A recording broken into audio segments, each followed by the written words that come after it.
성경 말씀은 요한복음 9장 1절에서 41절, 본문 읽기는 35절에서 41절까지만 읽도록 하겠습니다. 제가 봉독하겠습니다.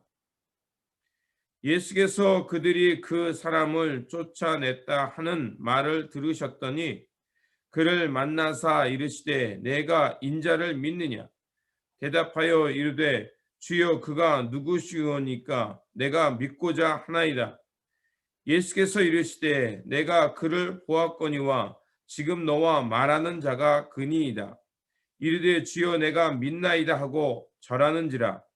예수께서 이르시되 내가 심판하러 이 세상에 왔으니 보지 못하는 자들은 보게 하고 보는 자들은 맹인이 되게 하려 함이라 하시니 바리새인 중에 예수와 함께 있던 자들이 이 말씀을 듣고 이르되 우리도 맹인인가? 예수께서 이르시되 너희가 맹인이 되었더라면 죄가 없으려니와 본다고 하니 너희 죄가 그대로 있느니라. 아멘. 오늘 본문은 예수님께서 날 때부터 맹인이 되었던 사람을 고쳐줌으로써 세상의 빛으로 오심을 드러내는 말씀입니다. 깨달음을 영어로 엔라이트먼트라고 합니다. 그러니까 이 단어 속에 나와 있듯이 라이트라는 빛이라는 뜻이 담겨져 있음을 알 수가 있죠. 그러니까 깨달음이란 어두운 마음에 빛이 임하는 사건입니다. 하나님의 생명의 빛, 구원의 빛, 은총의 빛이 우리 가운데 비추고 있음을 깨닫는 것. 하나님의 그 사랑의 빛, 은총의 빛, 구원의 빛이 우리 가운데 비추고 있다는 것을 알게 되는 것. 그것이 깨달은 삶입니다. 하나님 나라에 또 하나님의 진리를 깨달으면 바로 하나님 나라를 향해 살 수 있는 사람이 되는 것입니다. 찬송가 438장에 보면 그 찬송가 가사 속에 이런 말이 있죠. 내 영혼이 은총 입어 중한제짐 벗고보니 그 어디나 하나님 나라. 바로 하나님의 구원의 빛을 깨달은 사람의 모습입니다. 그전에는 몰랐지만 하나님의 그 은총의 빛이 어디나 비치고 있음을 알게 되면 이제 그때부터 세상이 달라 보이는 거죠. 그래서 하나님의 나라가 우리 가운데 있구나. 하나님의 나라는 이미 우리 곁에 있었구나라는 것을 깨닫고 이제 그 하나님의 나라 가운데 하나님의 영광을 향해서 살아가는 사람, 하나님의 마음과 뜻을 향해 따라 살아가는 사람이 되는 것입니다.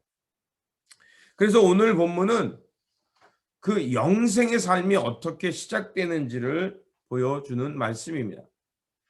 예수님과 제자들이 길을 가다가 날 때부터 맹인되었던 사람을 만났습니다. 그때 제자들이 예수님께 묻습니다. 이 사람이 맹인이 된 것은 누구의 잘못입니까? 라고 묻습니다. 그 사람의 죄입니까? 아니면 부모의 죄입니까? 예수님 당시에 유대인들이 갖고 있었던 그 죄에 대한 생각을 말하는 겁니다. 사람이 질병에 걸리거나 문제가 있는 것은 부모의 죄이거나 그 당사자의 죄라는 생각이 있었다는 것입니다. 그래서 첫 번째 개념은 아비의 죄가 3대까지 보응한다라는 율법 출애굽기 20장, 34장 또 신명기 7장에 있는 그 말씀을 인용하는 것이기도 합니다.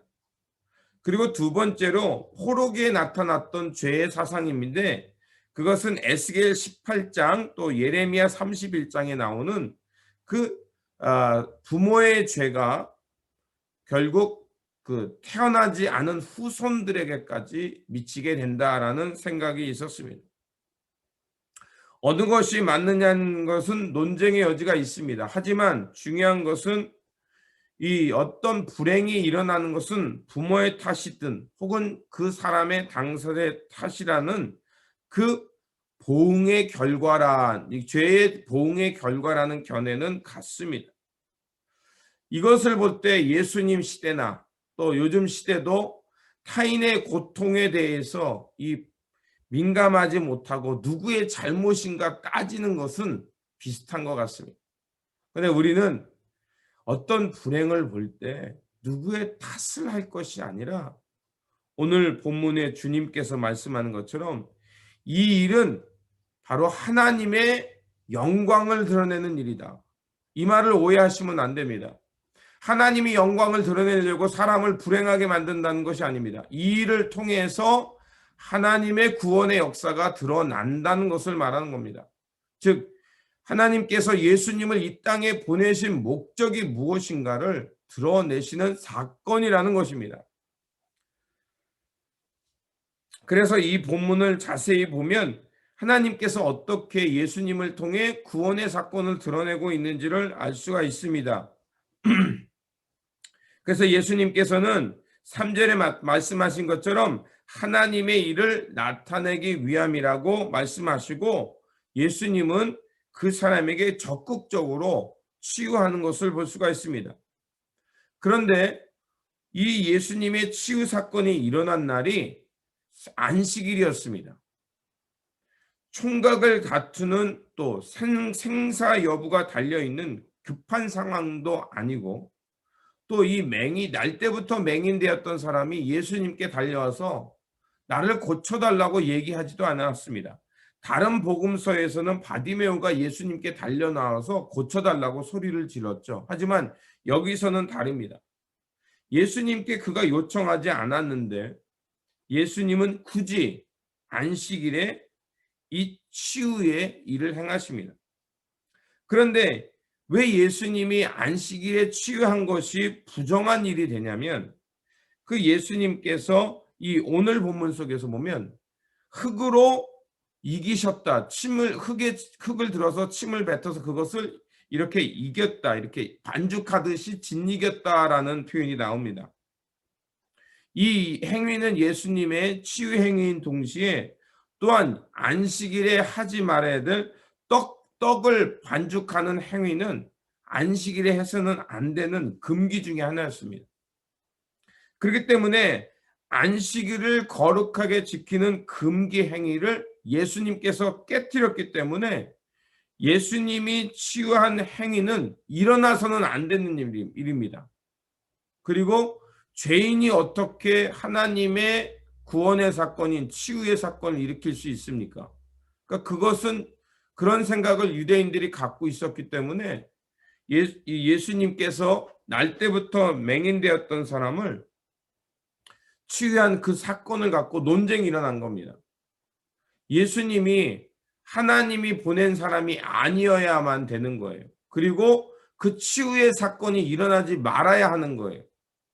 그래서 계속해서 날 때부터 태어났던 사람을 자꾸 불러서 누가 너를 낫게 했느냐 자꾸 따져 묻는 거고, 그래도 그 사람이 그 자신의 치유 행위가 숨길 수 없잖아요.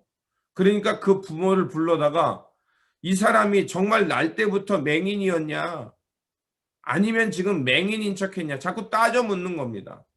그렇게 해서 예수님이 행하신 이 치유의 거룩한 사건, 즉 문제에서 해결되는 이 구원의 사건이 부정한 일이 되어야 되고 있어서는 안 되는 일이라는 것을 지금 바리새인들과 율법학자들은 증명하려고 하는 겁니다. 예수님이 안식일의 금기를 깨트리면서까지 이 날 때부터 맹인되었던 사람을 치유하신 목적이 있는 겁니다. 지금 요한은 그것을 얘기하고 있는 겁니다. 바리새인들과 유대의 지도자들은 지금 이 치유의 행위가 아니다, 있어서는 안 되는 일이고 부정한 일이고 일어나지 않았다라고 자꾸 숨기려고 하고 예수님을 거부하는 행위를 나타내고 있는 겁니다. 하지만 주님께서 안식일에 친히 이 일을 행하심을 통해서 지금 예수님께서 누구인가? 바로 하나님의 구원의 빛을 비춰주시는 분임을 이 사건을 통해 드러내고 있는 것을 볼 수가 있습니다. 그래서 이 과정은 보지 못하는 사람, 하나님 나라에서 무지했던 사람이 어떻게 주님을 통해서 하나님의 구원의 빛을 보고 하나님 나라 영생의 삶을 살게 되는지를 보여주는 겁니다. 오늘 우리가 읽었던 말씀을 보면 그 사람이 예수님의 치유 사건 때문에 그 유대 공동체에서 쫓겨납니다. 그리고 예수님은 그때 그에게 찾아가서 너를 낫게 한 사람이 누구인지 아느냐?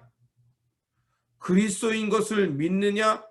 그리고 그는 그것을 믿게 되고 예수님께 고백을 하게 되고, 그리고 여기서 나와 있는 대로 절을 합니다. 절을 한다는 얘기는 뭡니까? 바로 예배한다는 거죠. 하나님을 경외하는 사람이 된 겁니다. 그전에는 쫓겨났던 사람이 이제는 예수 그리스도를 통해서 구원을 얻고 이제는 하나님께 나와 예배할 수 있는 사람으로 변화되었다는 거죠. 바로 오늘 본문이 그 과정을 말해주고 있는 것입니다. 날 때부터 매인되었던 사람은 그리스도를 보지 못했습니다. 하지만 주님이 그를 만나 주시고 그를 치유해 주시고 또 실로암 물가 가서 씻게 되자 보게 되었습니다. 그리고 이 일 때문에 어려움을 겪습니다. 그러지만 나중에는 주님을 통해서 또 구원의 빛을 알게 되고, 그리고 주님을 경배하는 사람이 되고 주를 그리스도로 고백하는 사람이 되는 것입니다. 이것이 바로 33절과 38절에 나와 있는 과정입니다. 예수님은 바로 이 땅에 하나님의 구원의 빛을 드러내시는 분입니다. 그것을 끊임없이 요한이 말하고 있는 것입니다. 1장에서 말했고 8장에서 말했고 9장에서 또한 말하고 있는 것입니다. 예수님이야말로 이 땅에 구원의 빛, 눈 못 보는 사람을 보게 하는, 그래서 누가복음 4장 또 이사야서 61장에 있는 것처럼 보지 못하는 자에게 보게 하기 위함이다. 바로 그것이 예수님께서 이 땅에 오신 사건입니다. 주님은 이렇게 오셔서 보지 못하는 사람들을 깨닫게 하고 보게 해서 하나님 나라를 살게 하는 것입니다. 그래서 여기서 실로암 연못은 다른 말로 어떻게 되어 있냐면 실로암 연못은 하나님이 보내셔서 씻는 곳이었습니다. 하나님이 보내신 곳, 그게 바로 실로암이죠.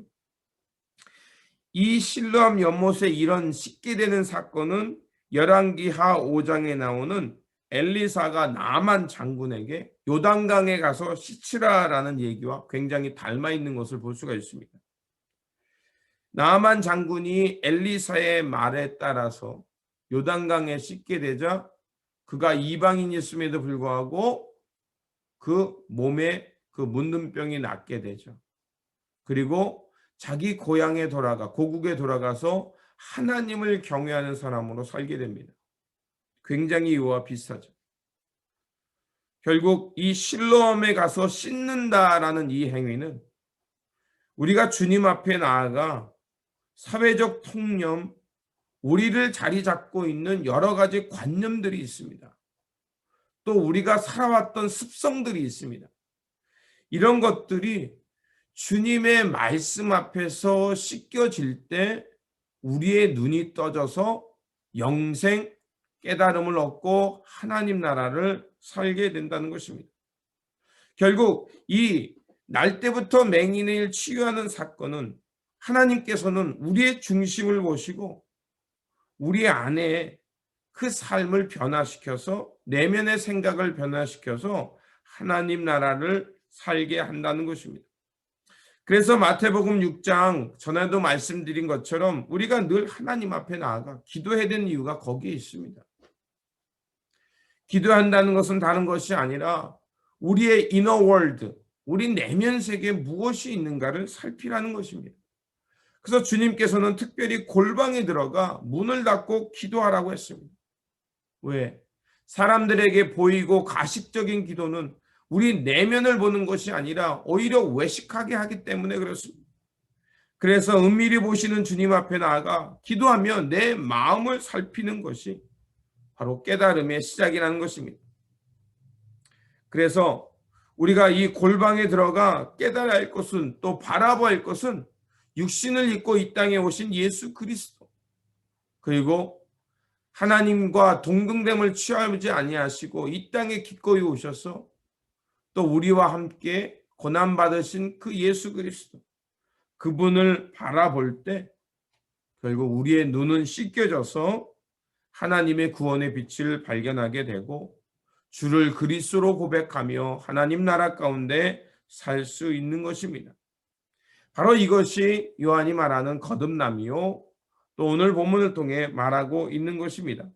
그러므로 예수 그리스도, 즉 진리의 세계, 빛의 세계로 인도하시는 주님 앞에 나아가서 우리 어두움의 눈을 씻고 우리 안에 있는 세상적 통념, 자기의, 내가 살았던 습관들을 주님 앞에 내려놓고 주님께서 보여주신 그 빛을 통해 새롭게 하나님의 나라를 발견하고 주를 그리스도로 고백하며 주를 믿고 따라가는 삶이 되시기를 바랍니다. 기도하겠습니다. 구원의 빛을 통하여 눈을 뜨게 하신 하나님, 눈 어두워 보지 못하는 인생 가운데 찾아와 주셔서 우리의 눈을 뜨게 하시고 하나님 나라 진리 가운데 살게 하시니 감사를 드립니다. 눈을 가졌으나 나의 편견과 자만으로 인해 예수 그리스도를 알아보지 못하는 어리석은 사람이 되지 않도록 지켜주시고 날마다 신루한 물가에 가서 죄된 죄성을 씻게 하시고 주의 말씀으로 눈을 떠서 주님께서 이루어 가시는 하나님 나라를 발견하고 주님과 동행하며 살게 하여 주시옵소서. 우리 구주 예수 그리스도의 이름으로 기도드립니다. 아멘. 오늘 우리에게 주신 말씀 가지고 우리 함께 기도하시고요. 그리고 오늘 우리에게 주신 말씀처럼 예수 그리스도를 통해서 빛을 발견하고 또 주님께 나아가 주를 그리스도로 고백하면서 이제 하나님의 나라 영생의 삶을 살아가시기를 바랍니다. 다시 한번 주님의 평안이 함께 하시기를 바랍니다.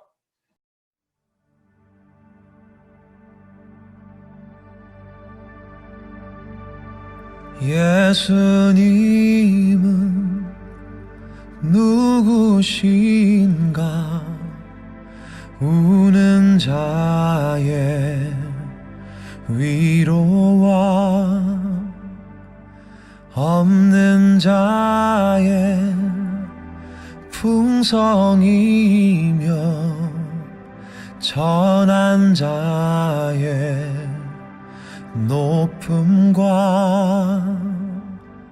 잡힌 자의 노임되고 우리 기쁨 대신에 죽은 자의 부활되고 우리 생명 대신에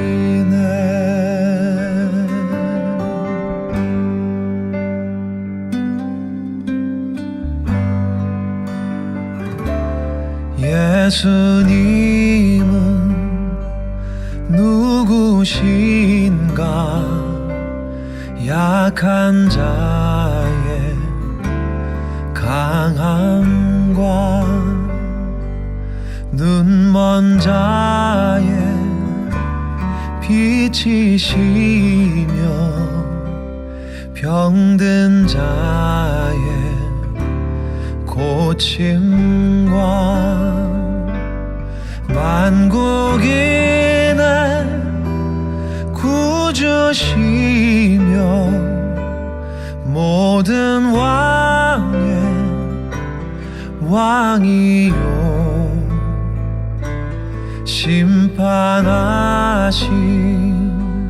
주님 되고 우리 영광 대신에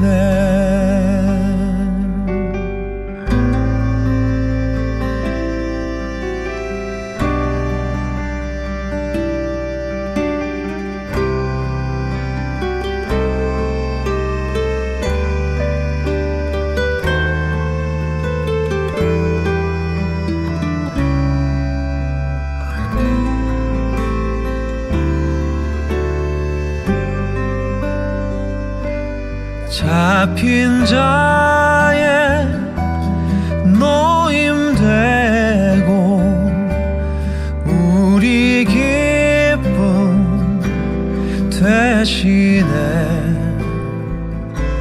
죽은 자의 부활되고 우리 생명 되시네.